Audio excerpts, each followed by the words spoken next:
So here was not a place to be because the breakfast was usually served at 8 o'clock. Your lunch 11:30. That's very Oh, early. just 3.5 hours difference. Around about that time, and then your supper was about 3 o'clock. Wow. And approximately you had to wait for about 17 hours for the next breakfast. Wow. And you had 3 meals close to each 3 other. meals in 7, and you waited for 7 hours. And then afterwards you had to wait 17 hours. Yeah, I'd like to research why they've done it like that. There must be a reason. It was more part of the punishment. Okay. I see. Also, hard labor was also part of the punishment. So, for example, for murder, there was the capital punishment where they would hang you. Yeah. And if that wasn't the case, then it was life sentence. Oh, yeah. You know, life sentence approximately about 25 years without parole. Yeah. Out.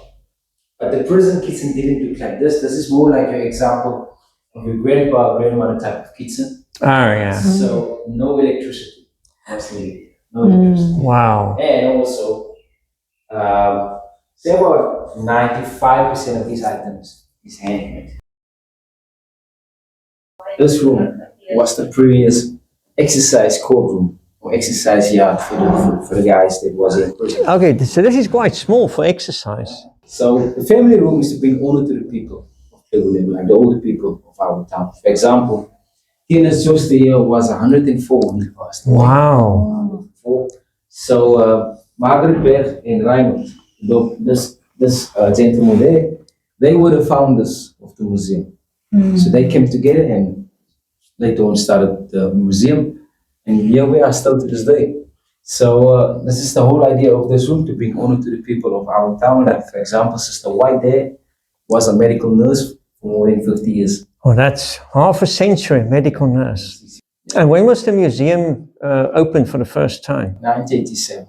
87, okay, so it's been 39 years already. For most of the time, it was the prison. Yeah. It was like more like a provincial prison, meaning people from all of the provinces here came to this part. So there's quite a big prison then. Say, for example, if you were from Gauteng, for example, your family couldn't visit you. Oh, so you could only get visitors from the province that you are in? No, not like there wasn't a must, but it was difficult for you people. Oh, yeah, okay, I see what you mean. Yes. To this part.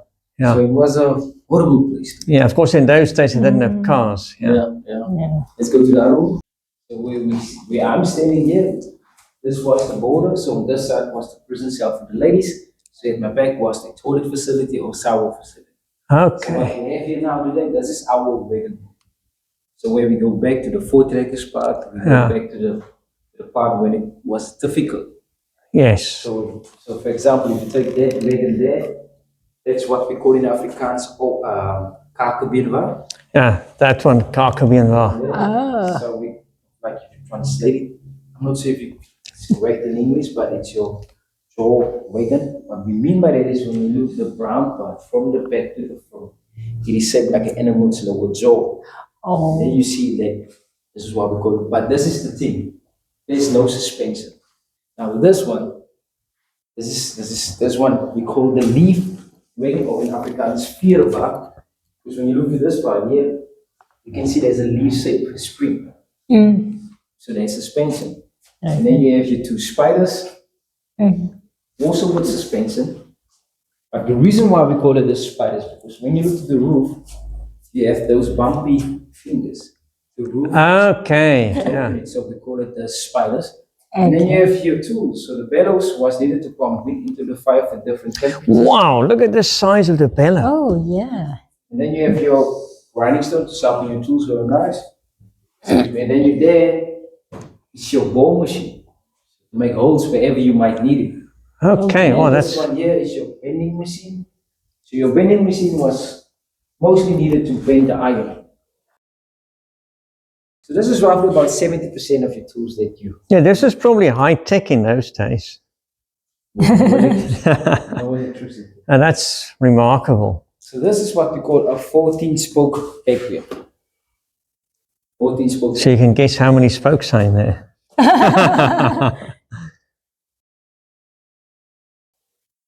And whose picture is that? Is This it? lady here, Johanna Wagner, she made this quilt. She's the one that made the quilt. So Wow. that's about roughly about 125 years ago. Wow. You've got to get me in this shot. So I'm here with this old quilt. That's quite something. 125 years. So this quilt is almost as old as me. Yeah.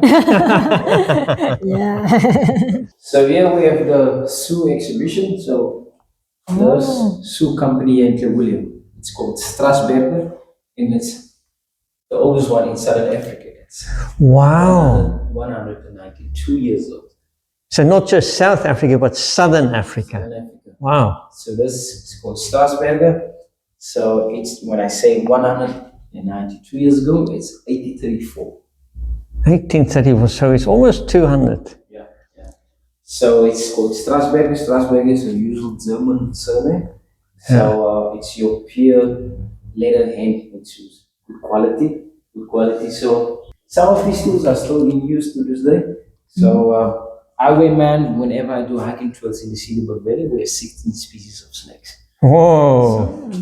I just like to be careful, especially for the puff head. Of course, yes, they're deadly. So this the name is Cedarberg Valley, Cedarberg reason. Cedarberg municipality, for example. It got its name from this tree. It's the cedar tree. We call it the Clanwilliam cedar.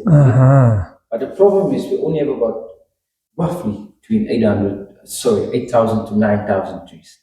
That's a low number. So that's about 6-7%. Okay, I was just going to ask, yeah, so less than 10%. Yeah. So what they do nowadays, they take the seed, they put it in these clay balls, and they spread it around the Cedarberg Valley with drones. So they drop it down, the mice and baboons, they take it. So it goes through the system, so the germination process is faster, but a little bit faster than this one. But this tree gets its own between 400 to 650. Wow. So let's hope for the best for the future. Let's just hope for it. Because the reason why we lose the trees is also nowadays because of wildfire. That's why this is become a far away now, so we have the Rooibos. Do you guys drink Rooibos? Oh, yes. We drink mostly at Rooibos. Without sugar or I take it with honey sometimes, sometimes just as it is. Yeah. So I drink about 4 spoons of sugars. So Clanwilliam is the capital town of Rooibos. That means most of the plantation is taking place around the Cedarberg Valley. So from the woodwork people get that you buy where you find Rooibos. That's the only place here on earth where you will find it as a Bible. Only place in the world. No way out. Wow. You can take the seed with you. There's no hope for it. Okay, that's remarkable. So even if you try in a similar climate, it's not going to work. No. It's because of the sunny vibe here, with the weather, the cold vibe here, and also the wind, the location where we are, the sandy soil. That's it. Yeah, and you can't get that anywhere else. And these are the samples of Benjamin Ginsberg. He's the industrial father. Okay. So he came up with this notion of making this a product and sell it to the entire world. Very interesting. And these are the original ones that he made. Yeah. Wow. So it was almost impossible without this guy. So Peter Lafrache Noche, that's the doctor I've shown you. Yes. Yeah. So he's the agriculture father. Because he realized the Rooibos seed, it has this hard layer around it. So when you scratch it, it takes that hard layer away, and that makes germination possible. I see. So that's the genius thing. And I heard Dr. Leipold also had a part to play in this. Not Rooibos. Not Rooibos, no. We have Dr. Leipold and Dr. Noche, they were close friends. Okay, so they were friends, but he didn't play. We have a Leipold room, I can tell you more about it. Okay. All right, let's go further on.